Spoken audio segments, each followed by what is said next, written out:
All right, y'all, let's get this show on the road. So my name is Margaret. I'll go into a little bit more detail about myself in just a minute, but I'm excited to present to you guys some discussions around sleep. And we have titled it Pillow Talk, Nurturing Healthy Sleep Habits. So I like to start off this presentation with a quote by Sir Edmund Vance Cook. He says, this is an excerpt from his writing, Don't Take Your Troubles to Bed. And he says, You may labor your fill, friend of mine, if you will. You may worry a bit if you must. You may treat your affairs as a series of cares. You may live on scrap and a crust. But when the day's done, put it out of your head. Don't take your troubles to bed. You may batter your way through the thick of the fray. You may sweat, you may swear, you may grunt. You may be a jack fool if you must. But this rule should ever be kept at the front. Don't fight your pillow, but lay down your head and kick every worriment out of the bed. That friend or that foe, which he is, I don't know, whose name we have spoken as death, hovers close to your side while you run or you ride, and he envies the warmth of your breath. But he turns him away with the shake of his head when he finds that you don't take your troubles to bed. All right, so again, my name is Margaret. Please feel free to call me Margaret. I am a behavioral health therapist here at Advanced Care. I work virtually. I'm a licensed clinical mental health counselor, a licensed clinical addiction specialist, and a certified rehabilitation counselor. A little bit about me, I got my bachelor's degree from NC State, go Pack, and I got my master's degree from UNC Chapel Hill in clinical rehabilitation and mental health counseling. I've been working at Advanced Care for about 4.5 years, and I've been a therapist for um, about 9. My current specialties are sleep, substance use, trauma, mood disorders like depression or bipolar disorder, as well as anxiety disorders. I have plenty of other experience with a bunch of different uh, subpopul subpopulations beyond that, but these are the things generally that I'm interested in. And my typical modalities that I use are cognitive behavioral therapy, acceptance and commitment therapy, motivational interviewing, but I dabble in many things. Okay, I'd like to start by just having a bit of a conversation. So we're going to do this via the chat feature in Zoom. You guys should be able to go back. Sorry, just saw that, Tiffany. We should be able to use the chat feature to have a bit of a one-way discussion. So I just wanted to see, get a read of the room and see if you guys wouldn't mind just taking a couple of seconds to answer some of these questions. So I want to know about what kind of challenges you guys have. I want to know about the relationship between stress and anxiety and your sleep. I want to know if you have any ways that you're currently managing those. I'm curious about any kind of routines or rituals that you have before bed that can kind of help you relax and get ready for sleep. And yeah, I'm curious if you guys notice any kind of improvements in your life when you do prioritize good sleep. So feel free to pick and choose whichever question you have or would like to answer, and I will read. Got it. So one of the participants, they have some challenges with waking up throughout the night and difficulty returning to sleep. All right, we've got another participant that has difficulty with falling asleep. Great work. Anybody else? Anyone have any tips or tricks for those folks by chance? Scrolling on the phone before bed, getting a second wind to start a project, and feeling anxious about the world. I feel that, Ellen. Oh, Jennifer, interesting. Very interesting. I'd be curious to know if there are any hormonal relationships with that. Oh, that's a great suggestion, Tiffany. So stopping drinking water a couple of hours before bed, that definitely can be helpful. Unfortunately, sometimes our bodies kind of become acclimated to waking up at particular times. Oh, good one. Nice job, Martha. I like that idea. Reading before bed. Good. You guys are already going in the direction I'm going to go in. Nice. I really do like the sleep stories, Jill. Those ones are really fun. And it's kind of silly how sometimes they don't make any sense. Excellent work. Thank you guys so much for your participation. I'm hoping that I can address some of these. Oh, sorry, I just noticed this. Kathy also says that she's been trying some binaural beats. That's really cool, as that helps with bilateral stimulation, which is can like ease the tension that's built up in our nervous system. Nice, Ellen. I'm glad to hear that you can feel the positive effects of sleep. You get more energy during the day. Excellent. Anyway, I am hoping that I can address some of your concerns in this presentation, and hopefully you guys can learn some stuff from this and implement some different strategies. And we can also talk about next steps. If your problems kind of go beyond what just typical sleep hygiene education, which is what this is, what other maybe like considerations you might be able to explore on your end should you need to. All right, so first I liked to second. I'm so sorry, gotta move a toolbar here. Okay. First, I like to just talk about what happens during our sleep. I find that it's important to know the why, because that's the way my brain works. I want to know why things happen the way they do and why things go wrong when they do. So we have lots of different things that happen when we sleep. In my opinion, the most important ones that I've listed here. So the brain uses sleep, or that time where it's kind of in that rest and digest mode. It uses that time to clean out the built up neurotoxins that we accumulate during the day. And these are naturally occurring neurotoxins. They don't necessarily have anything to do with what you're consuming. It is just the waste that our brain produces. And so we need enough sleep time to allow the appropriate time for our brain to kind of detox those neurotoxins or flush them out.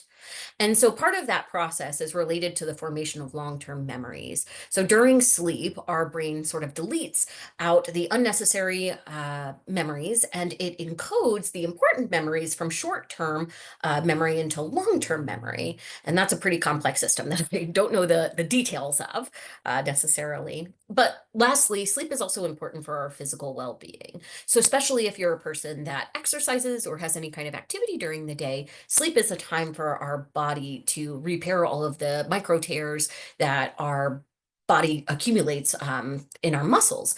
And it can also flush out some of the built up chemicals that accumulate in our muscles as well.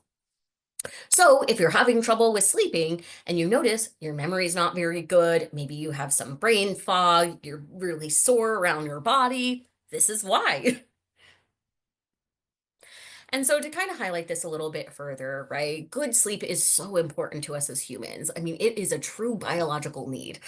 Not to scare you, but there's a very rare genetic disorder that can prove it's an elongated insomnia cycle that can be proved fatal for folks. Again, that's super rare and you probably don't have it, so don't worry about it. But it does really highlight how important our sleep is. It's literally life. It's critical to our life. So again, sleep is really important for our cognitive functioning, how well we're able to think. It can enhance our concentration, our focus. It improves our problem solving abilities. Again, it gives us better memory consolidation, and it helps us to retain the things that we've learned throughout the day. Sleep, good sleep, also improves our immune functioning. So we get a stronger immune response and a better ability to fight off different infections or diseases. And it reduces our susceptibility to illnesses such as cold and flu, which is unfortunately very relevant right now. Well, everybody and their mama is sick. In addition to those things, it's also really crucial for our emotion regulation and our mental health, or our emotional well-being. So it reduces our irritability and mood swings. We have greater emotional resilience and stress management. We have lower risk for depression and anxiety and other mental health disorders. And we have a better ability to regulate our emotions.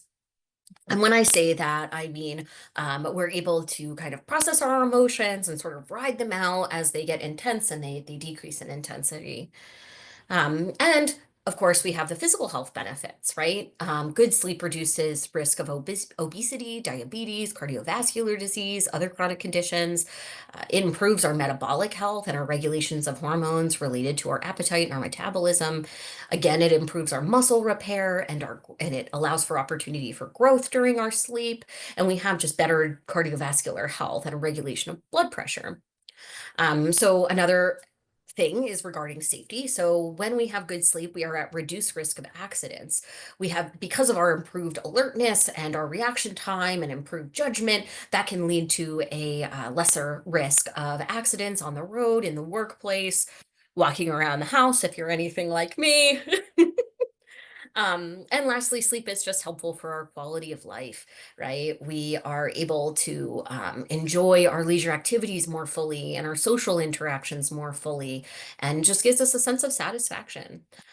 So, all of this to say that prioritizing routine, quality sleep is really essential for reaping these benefits and promoting optimal health and functioning in all aspects of our lives. Sleep is super important. All right, so I'm going to talk to you a little bit about the science behind sleep, meaning how sleep works, and a little bit of psychoeducation so that you have a better understanding of why the later interventions are helpful.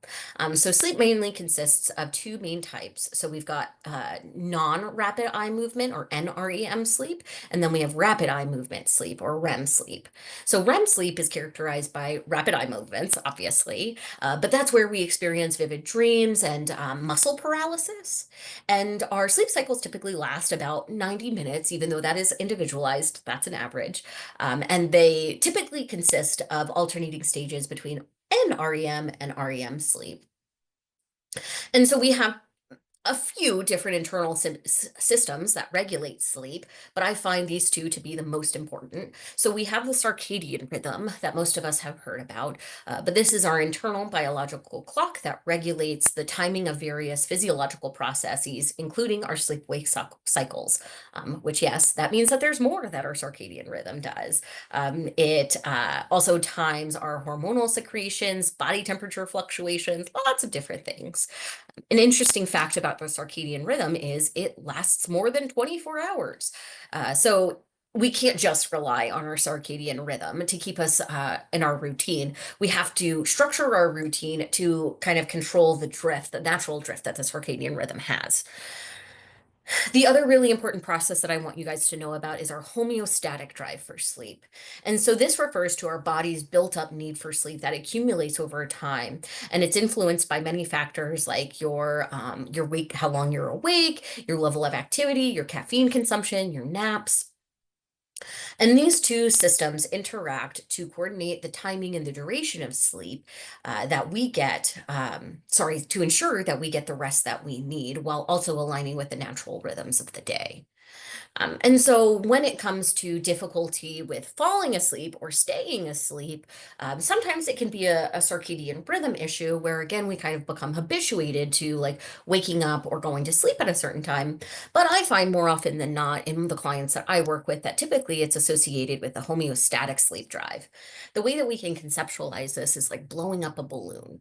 So when we are trying to ensure that we have a good night's rest, we need to do everything we can to increase our homeostatic drive, right? Blowing up that balloon. And every time we take a sip of caffeine or we take a nap or we are sedentary, that decreases our homeostatic drive for sleep, right? We're losing some of that built up potential energy that we might use to fall asleep and stay asleep. So unfortunately, exercise, your diet, your caffeine or stimulant intake, the amount of times that you're napping, all of that stuff plays into account when it comes to the ability to fall asleep or stay asleep. Okay, so I like to now talk about the factors that influence sleep, because some of these are pretty obvious and some of them are a little different. So there are lots of factors that like impact our sleep, and I've only listed a couple, but that includes the environment that we sleep in, right? The temperature of the distractions, the interruptions, the light, our typical diet, like our caffeine intake, the nutritious foods that we're consuming, our exercise and movement throughout the day, which again impacts our hormones and also our homeostatic drive for sleep, and various medications, whether that's stimulants, depressants, steroids, all of those things are going to impact our sleep, whether it makes us more sleepy or less sleepy. So we will be just talking about some general ways to improve your sleep. Um, It is important to note that sleep disorders are actually pretty common. It's estimated that between 50 and 70 million Americans chronically suffer from a disorder of sleep and wakefulness. And there are actually around 90 different sleep disorders, which is a lot to me. And I don't even know probably half of those. But most of these disorders are marked by one of the following symptoms: excessive daytime sleepiness, difficulty initiating and maintaining sleep, which I heard about in our chat today, and abnormal events that occur during sleep. So the three main ones that I see in my practice, they're probably the more common ones, are sleep apnea. So sleep apnea is a condition where your breathing repeatedly stops and starts while you're asleep. It's like your breathing takes like little breaks throughout the night. And that happens because the muscles in your throat relax too much, and it can cause a blockage in your airway. And when this blockage occurs, you might snore really loudly, you might even gasp for air. And honestly, sleep apnea is pretty dangerous. So if you have any concerns around, snoring excessively, or if you have a bed partner, if your bed partner notices that you're like kind of gasping for air, or it sounds like you're not breathing, I would highly encourage you to talk to your provider about that. We'll talk about that in a couple of slides, but sleep apnea is not going to be solved by sleep hygiene education. So um, hopefully it can help, but if you're having difficulty with breathing throughout the night, it's going to lead to that brain fog at the next day. You're probably going to experience hypertension. There are a lot of interesting associations between sleep apnea and your memory and your attention, all different kinds of things. So insomnia is actually the main sleep disorder that I personally treat. So insomnia is, of course, when you have trouble falling asleep and staying asleep, even when you really want to be asleep. It's like when you're trying to sleep, but your mind keeps racing, or you keep waking up during the night, you can't go back to sleep. That being said, right, we need a persistent pattern of these challenges. Typically, we have to see about 6 months worth of consistent challenges with falling and staying asleep in order to qualify for an insomnia diagnosis, which frankly is unfortunate because 6 months with poor sleep, that'll really that'll really mess you up. Um, but the other disorders that I notice occur quite a lot in the populations that I work with are parasomnias. So these are just kind of weird things that happen while you're sleeping. It's when you do strange or unexpected things during the night without realizing it. So sleepwalking is an example of parasomnias, talking while you sleep. Some people eat while they sleep. Um, there are a lot of different ways that parasomnias can present. Even like some forms of like restless leg syndrome can look like a parasomnia as well. So again, if you think that you might have one of these sleep disorders, it is super important that you talk to your primary care provider, your therapist, whoever, whatever kind of medical professional you work with. Talk to them about it so that they can assess more thoroughly and place any relevant referrals if you need to. And so some of those referrals that they might do include a sleep study where they monitor you while you are sleeping. They monitor your various bodily functions so that they can get some data about your breathing rate, your heart rate, how often you're awake versus sleeping, all of these different kinds of things. They may also refer you to a neurologist, a psychiatrist, or a therapist like me. So what does therapy have to do with sleep disorders? So the kind of therapy that I do for insomnia is called cognitive behavioral therapy for insomnia.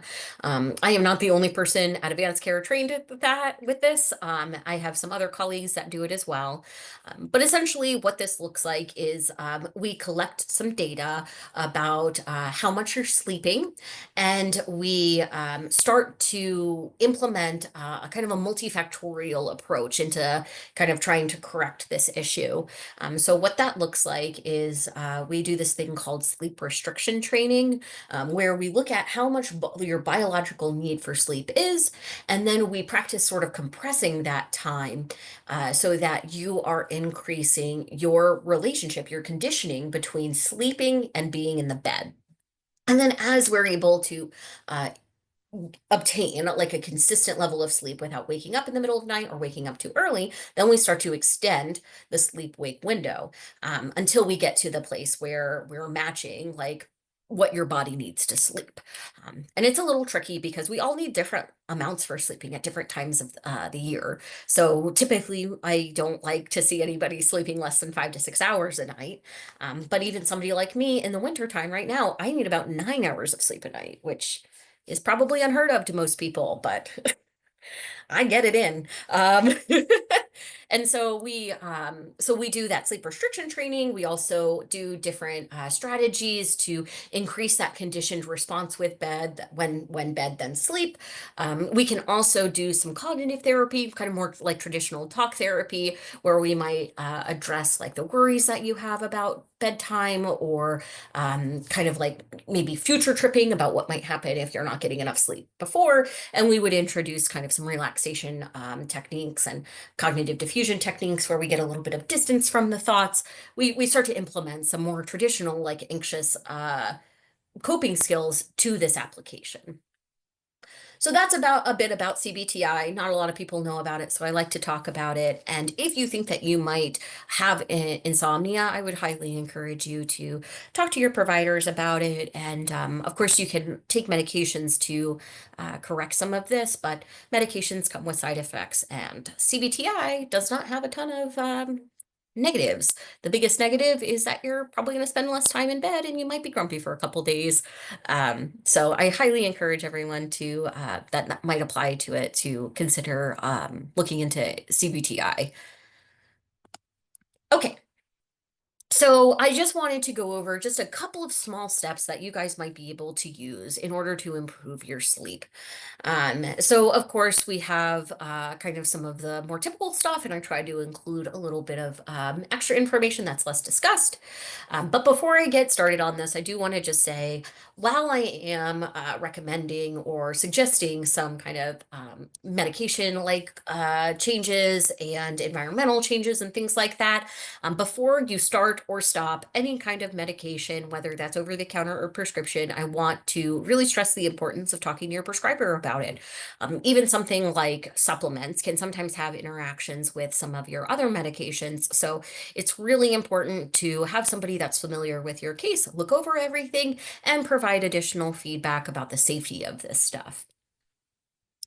So that being said, my little asterisk disclaimer, I wanted to talk to you guys about different kinds of nutrition supplementation that you might be able to consider, mostly because there's a lot of misinformation out there around some of these supplementations. So I like to just kind of squash that and give you guys what you need to know to be successful.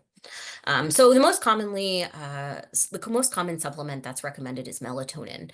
So the dosing of melatonin is a bit questionable. So most of the studies, the clinical studies that have been conducted around melatonin efficacy, they look at dosing between 1 milligram and 5 milligrams. And there are some concerns that excessive melatonin intake can result in different kinds of sleep concerns. You might notice that when you go to the pharmacy and you look at the different like melatonin supplements, some have as much as 20 to 40 milligrams of melatonin in it. So typically I'll encourage my clients to maybe take a look at the melatonin gummies or tablets that are intended for children, because typically their dosing is a little bit more in line with the clinical research that we've done. Another thing about melatonin is that it is not a sedative. A lot of people will take it right before bed, assuming that it's going to put them to sleep, and you might experience that effect.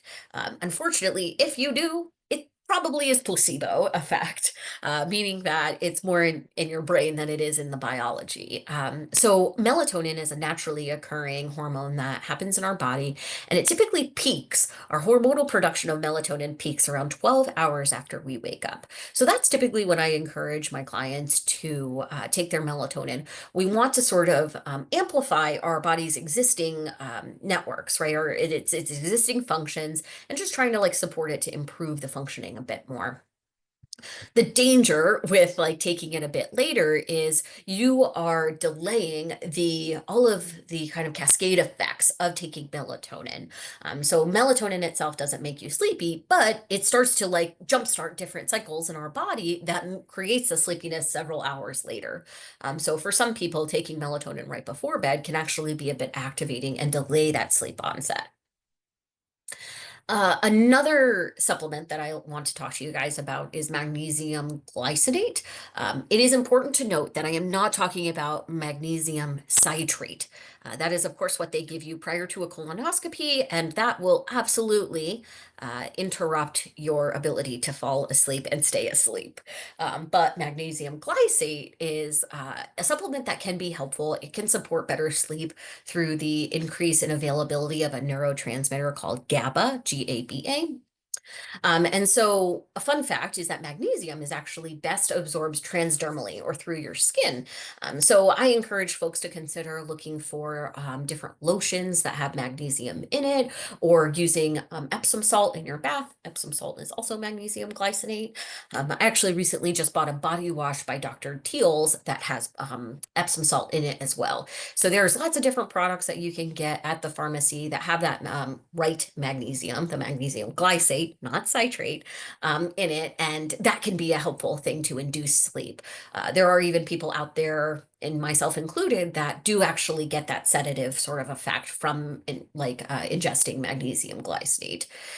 In fact, you probably have heard about this if you're on the internet as much as I am. There are some folks that make sleepy time mocktails where it's a mixture of magnesium glycate and tart cherry juice, and the folks will drink it before bed. And it is not clinically researched, but anecdotally, folks say that it helps. So don't quote me on that one. Beyond supplementation, an important other consideration is your environment. So our environment is super important to maintaining our sleep. If you have any kind of outside noise, like bus stop or an alarm or a phone call or a cat, any kind of noise can interrupt our ability to sleep. And so it's important that we try to do things to mitigate noises. So you can use an ambient noise from your phone, a white noise machine, wearing earplugs, things of that nature. Um, Please don't throw your cats outside. I personally have to create a little barrier so she stays outside of my room. But generally trying to reduce any kind of environmental exposure is going to be helpful. So other considerations that you might want to think about are deep pressure via weighted blankets. They even make like weighted eye masks that some folks find helpful. You can reduce extra light by using just a normal mask or using blackout curtains, putting tape over any kind of like little lights in your room. And another consideration is the temperature. So studies show that the optimal sleep temperature for the average person is 68 degrees Fahrenheit, but of course there is some individual preference. So find what works best for you. Okay, so moving on from environmental changes to pre-bed routine. So the routine that we have before bed is important. Some folks in the chat were talking about listening to a sleep story or reading a book. I really encourage folks to find some kind of way to sort of wind down, whether that is taking a warm bath or engaging in a meditation or doing some gentle stretching, doing things that are sort of low stimulation and sort of like decrease the cognitive amount of arousal. So I typically encourage folks to avoid watching horror movies or reading the news or solving a super hard puzzle, right? It's not the time for us to challenge our brain. It's the time for us to send messages of quiet and peace to our brain.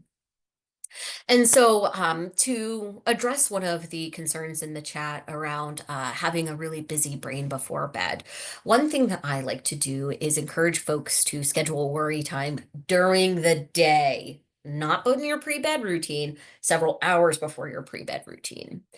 So our brain has this thing called the default mode network, which is our brain's time where it can sort of just wander, right? It might daydream, it might just consider possibilities, it might engage in problem solving, it might sort of play back different situations that you have. And our brain actually really does need to engage in the default mode network every day.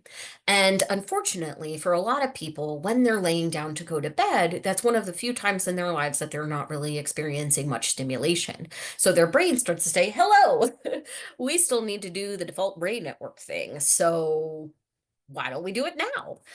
So that's why I really encourage folks to carve out time during the day so that their brain has that opportunity to be active and engage in what it needs to do outside of bedtime. And then if that is insufficient, it's also really important that you set boundaries with yourself around bed. So like I was telling you earlier about the conditioning between what you do in bed and what your body does in bed, and so meaning like when in bed, then sleep, we also have to reduce the conditioning that we have when in bed, then worry. So that requires quite a bit of effort. I will acknowledge that. It requires the use of a lot of coping skills, whether that's thought stopping techniques or tuning into your body or externalizing some of the thoughts by writing them down. There are lots of different ways that you could do that, but we do really need to be quite firm with our selves around what we're doing in bed. And frankly, worrying in bed is pretty bad because that is something that's just naturally cognitively arousing. So the last thing that I wanted to touch on is avoiding caffeine and stimulants before bed. If you've literally ever talked to any kind of provider about your sleep, they will all tell you this. Typically, we want to avoid any kind of caffeine or stimulants for about 3 hours before bed. If you have more issues with sleep and it's pretty persistent, I encourage you to try to extend that hour or even try to switch to some decaf options. I know the world is hard and life is hard and we need caffeine to get through the day. I'm right there with you. And also think about your sleep balloon, right? Anytime you're consuming caffeine, you are using an external source to decrease that sleep drive. So definitely avoid caffeine and stimulants. You also want to avoid any kind of rigorous activity before bed. Again, it's similar to like a 3 hour window. And lastly, we need to acknowledge that what we do during the day and in the morning also impacts our sleep that following night. So when you wake up, it's most helpful to access the sunlight as soon as possible. This just helps us to calibrate our circadian rhythm a bit.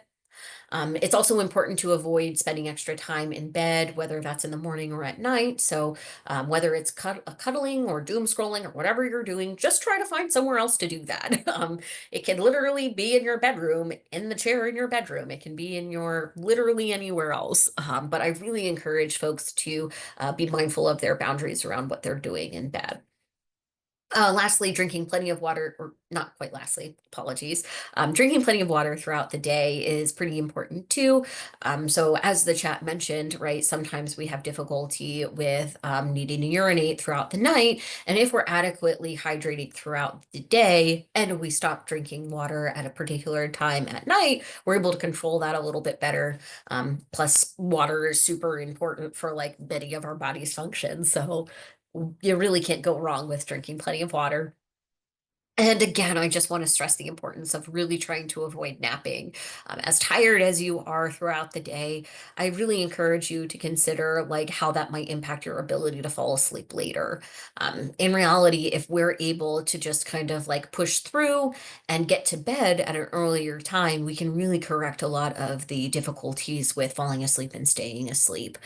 So I really encourage folks to avoid napping. I'm not even going to give you guidance around what's a good nap versus a bad nap because I'm a nap hater. It causes more challenges than it solves, in my opinion. So here are some small steps. Just a quick note, I noticed that some folks are popping up in the chat. I have not read them quite yet. And do feel free to put any questions in the chat. When we're a little bit further through the presentation, I will review those questions and answer them. All right, I wanted to do a meditation with you guys because would I be a therapist if I didn't encourage mindfulness? So generally, mindfulness is the awareness and the connection with the present moment. And meditation is really helpful in a lot of different ways. And of course, I need to recognize that it is a ancient practice that comes from Eastern cultures, and to some extent, we have commodified it. But I'm a big believer in meditation nonetheless. I meditation is really helpful because it is that thought stopping technique that I was telling you about earlier when it comes to boundaries before bed. So meditation can help with what we call attention control, right? That is where we are able to have some autonomy over where our attention goes to. And so when we make a practice of meditating and redirecting our attention when we get distracted, we build up that skill so that it becomes easier and easier to do, especially when we're in states of duress, like when you really need to get to sleep and you can't go to sleep. So I'm going to walk you guys through a brief meditation just to kind of model what might be helpful for you guys to practice prior to bed during that wind down routine. And I'd like for you guys and myself, we're all just going to start by just kind of settling into a position, right? Checking in with your body, making sure that you're comfortable. And if you'd like, you can either close your eyes, but if you're uncomfortable with that, I just encourage you to kind of find something in the room with you and sort of soften your gaze. We're going to start by just taking a couple of long, slow, deep breaths, breathing in fully and exhaling fully. So I would like for you guys to practice breathing in through your nose and out through your mouth. And I'll guide you through this, trying to make that inhale as long as possible and the exhale even longer. So we'll start with the inhale and the exhale. And on that exhale, purse your lips together like you're blowing out a candle and try to be as forceful as possible with it. And again, inhale and the exhale and inhale and exhale. One more together. Inhale and exhale.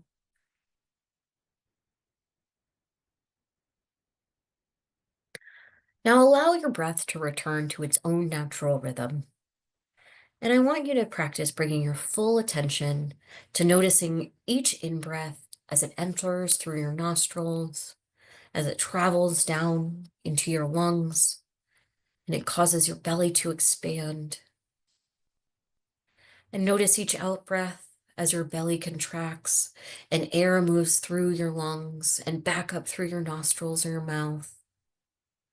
And I invite you to bring your full attention to the flow with your breath, noticing how the inhale is different from the exhale.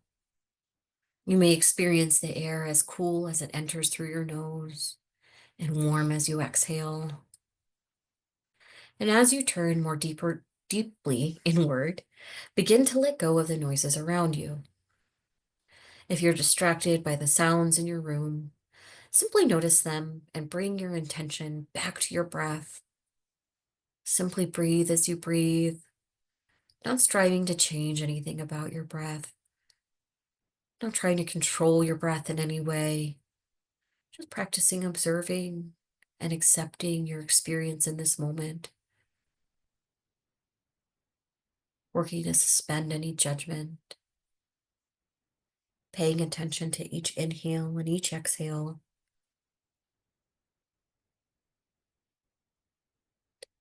And if your mind wanders to thoughts, plans, or problems, simply notice your mind wandering. It's normal for our minds to wander. That's what they do. They're busy. But try to just watch as a thought, as it enters into your awareness as neutrally as possible, and practice letting go of the thought as if it were a leaf floating down a stream. And in your mind, place each thought that arises on a leaf and watch it as it floats out of sight down the stream. And as it floats out of your mind's eye, bring your attention back to your breath. Your breath is an anchor that you can return to over and over again when you become distracted by your thoughts.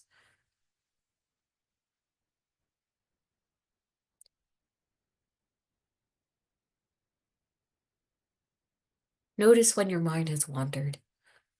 Observe the types of thoughts that hook or distract you. Noticing is the richest part of learning. And with this knowledge, you can strengthen your ability to detach from your thoughts and mindfully focus your awareness back on your breath.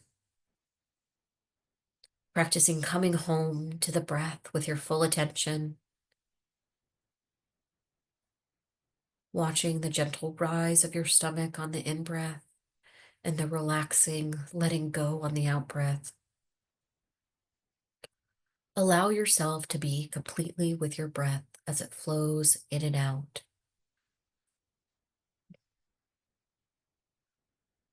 You might also become distracted by any pain or discomfort in the body. You might notice twitching or inching sensations that draw your attention away from your breath.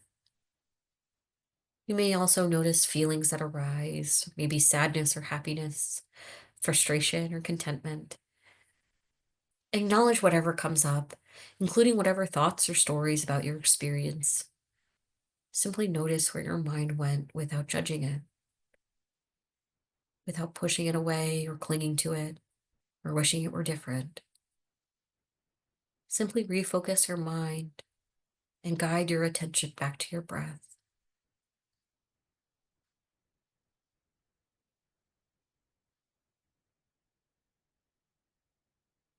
Breathe in and breathe out.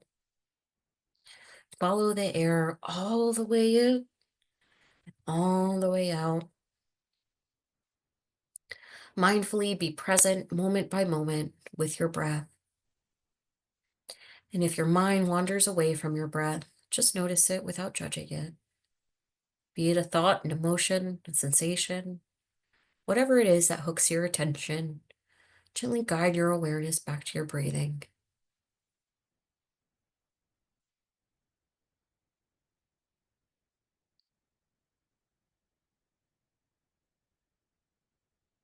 And as this practice comes to an end, slowly allow your attention to expand and notice your entire body. And maybe notice where your body is coming into contact with the environment around you, perhaps on your chair or the bed. And expand your awareness even more fully to the room that you're in. And when you're ready, open your eyes and come back fully alert and awake.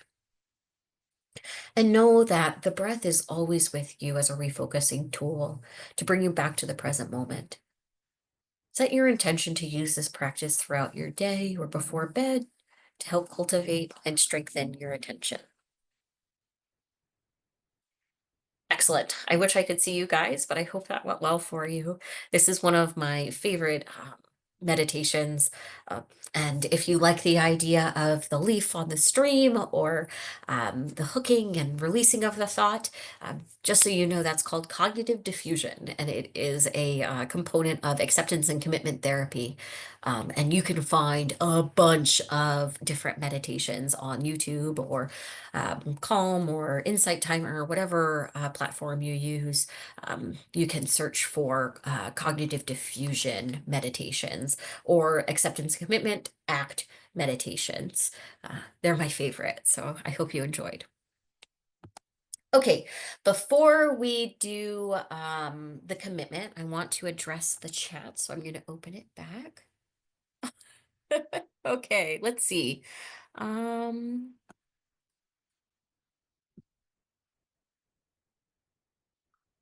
Jill. Jill is asking about the optimal dosing for magnesium glycinate.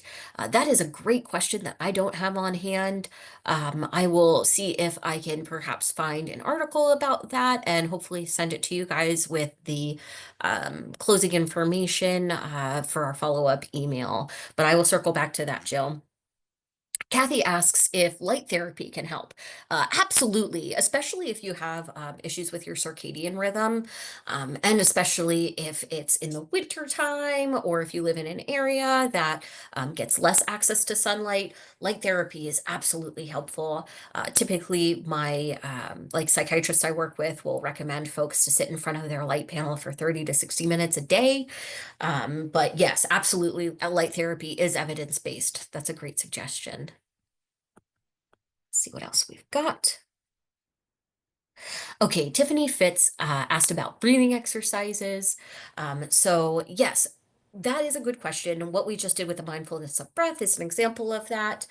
There's also there's a lot of different kinds of breathing exercises, and they have ones that are sort of tailored to whether you want to energize or decrease your energy. But the most common one is called box breathing. So this is when you have an equal number of inhale, hold, exhale, hold. So typically what we do is 4 seconds each, but I encourage my clients to tailor it to what they like.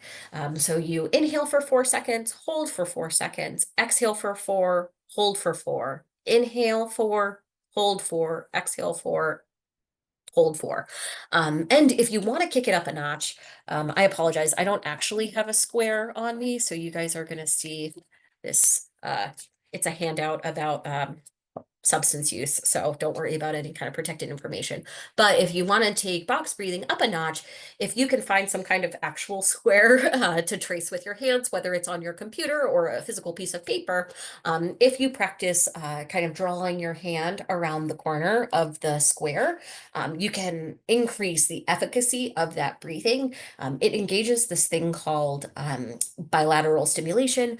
The person in the chat who mentioned the binaural beats, that's the same kind of neuroscience behind it. Is bilateral stimulation is where we activate our left brain and our right brain, kind of uh, sorry, I've lost my train of thought. When we activate one and then the other, it's kind of like a mental flossing, or a bit like sort of like rocking your brain to sleep like a baby. So if you really want to increase the efficacy of it, I really encourage finger tracking with the box breathing.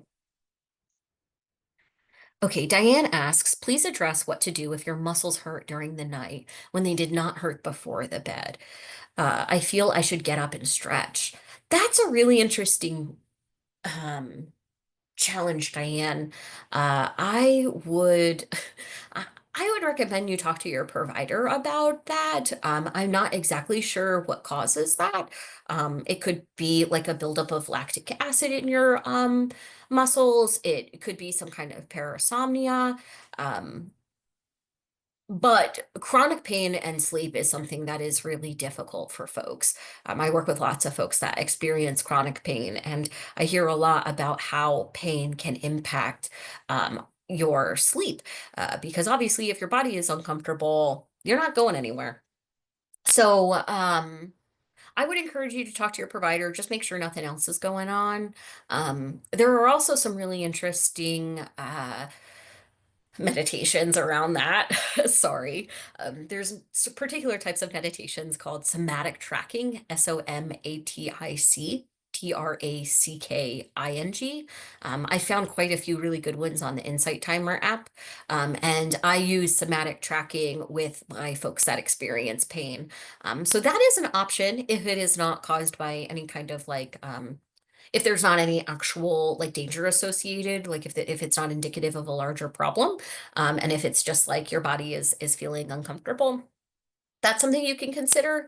And another thing that you might want to consider is adjusting like your sleep posture. Like I know for me, I really need to sleep with a bolster behind my legs because if not, my lower back gets a lot of strain to it. So I do encourage you to talk to your provider, and if there's nothing wrong, maybe give somatic tracking or adjusting your position a shot. Thank you for the compliment, Kathy. Jill asks, curious about gaining access to the sun as early as possible. Why is that, and how does that help with sleep? And is there science behind that? Jill, yeah, there is. So it is, like I said, with our circadian rhythm, it is more than 24 hours. So when we're able to access sun and send those messages of being alert to our body, it starts a hormonal cascade within us, and it increases our alertness. Essentially, our body starts to release different hormones that can help us to be alert and awake, while additionally, it's helping to calibrate our circadian rhythm. Um, so yeah, it's a weird thing. Also, it's just helpful to get access to the sun. Then we get some vitamin D. That's great for our mood, which is in turn great for our sleep. Yes, Kathy, I said I like to use somatic tracking. I'm going to write it here. Somatic tracking meditations for pain. There are some really good. Personally, Insight Timer is my favorite outside of YouTube for meditations. All right, we have a couple more minutes. I want to give anyone else an opportunity to put any questions in the chat, and then we will create our commitments.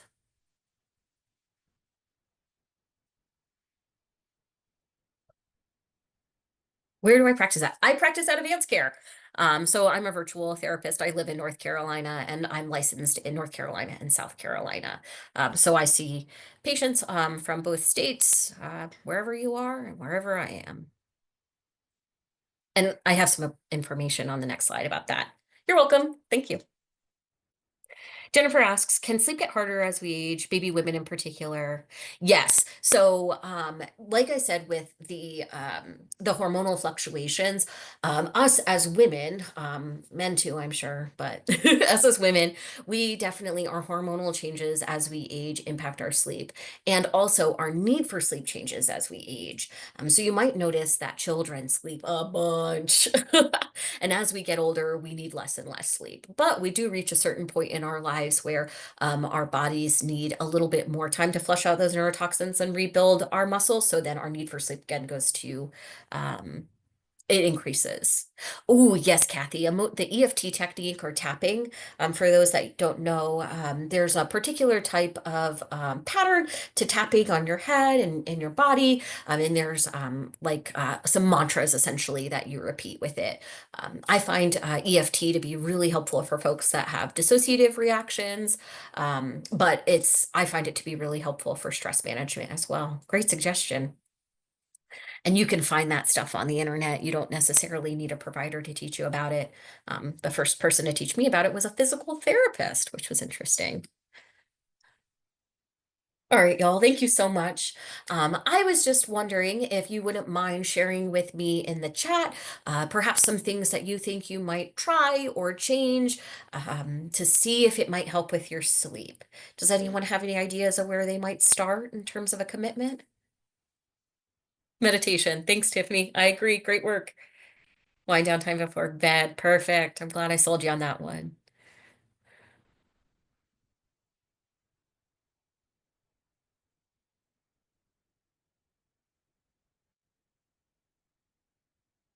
Be more intentional to get more activity during the day. Very good. I love that, Jill. Get up when you wake up. Perfectly, iPad, whoever you are. And Jennifer, sunlight right in the day and less lingering in bed. Excellent. I can tell you guys were paying attention. I also really like to do a shout out to scheduling worry time personally. That's really helpful for my mental health. Um, I might even see if I can send you guys a little worksheet around like constructive worry that's particularly related to sleeping. Um, Okay, great work, everyone. So here is the final slide. So just so everybody knows, I'm a virtual therapist. My availability is somewhat limited, but if you think you might benefit from seeing a therapist that deals with sleep, feel free to reach out. Like I said, I am not the only one, but I am one. And we have other services that can be really helpful, including neurology and psychiatry and pain management, and of course, our primary care services. So if you'd like, please take a minute to just scan this QR code or go to advancedcare.com. You can also call this number. I think at this point, our coordinators have signed off for the day. So maybe try that tomorrow. They're very helpful. So yeah, if anybody would like to connect further, please feel free to reach out to us through our website or our phone. Um, Another thing that you will know is that when you get the follow-up email, there will also be a request for you to complete a short survey. And it would be really helpful for me and our team if you wouldn't mind completing that survey. We do actually look at what you say, and it helps us to know what was helpful, what could use improvement, what you might like to hear about in the future. So if you guys have a chance, please do take a moment to fill that out. And I will work with marketing to see if I can follow up about the dosing with the magnesium glycinate, and then also that worksheet that I mentioned. Um, Thank you all for taking the time out of your evening to spend it with me talking about this. I really appreciate everyone, and I sincerely hope that you guys get some better sleep soon. You're so welcome. And I will hang out for 5 more minutes until the end of this. So if anybody has any lingering questions, please feel free to drop it in the chat, whether it's about sleep or something else. Uh, I'm a jack of all trades, master of none. So feel free to ask away.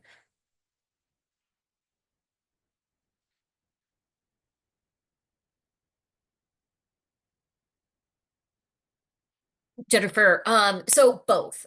So yes, what I was talking about was that default mode network, the DMN. And so we sometimes, if you're an anxious person, you want time specifically for worrying, but sometimes our worries aren't so bad, which is a miracle in and of itself. So I encourage folks not to necessarily restrict what happens during worry time. We just call it worry time, but you can use it for either. Ellen, I have a wait list currently. I think a couple of months out. So I don't have any current availability, but I should have some future availability soon.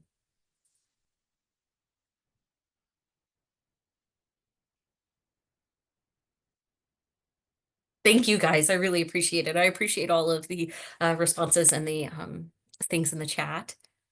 Kathy asks, do you have to have a referral from primary care to see someone like yourself? No, no, you can self-refer. You don't need to have a referral. I think you can also self-refer for our psychiatric services, but we accept both internal referrals from our primary care providers, or if you see a different primary care provider, you can also see one of our therapists. And we have like 80 of them, so there's a bunch of me's. Just of note, we have a bunch of different offices throughout the Carolina, well, only North Carolina for now. So if you'd like an in-person appointment, whether you live in Wilmington or Charlotte or the Triangle area, we typically have behavioral health providers on each site. So if you'd like an in-person appointment, we can typically accommodate that.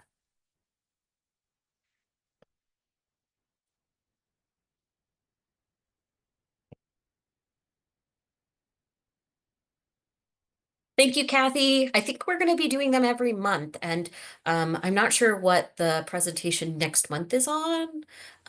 Perhaps marketing can let us know, but we definitely plan to do more of these. It's a fun way to engage with folks.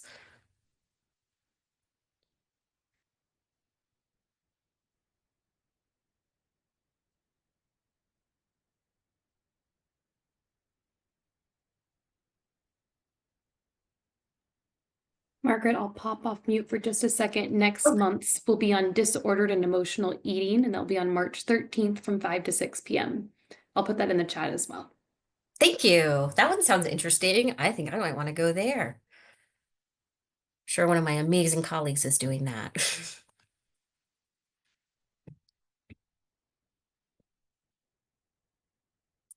All right, y'all. It seems like we've wound down. Thank you again for attending and be on the lookout for an email. And feel free to reach out to me or my colleagues should you desire to get some support around sleep or pretty much anything else. Thank you again for your time, and I hope everybody has a good night's sleep.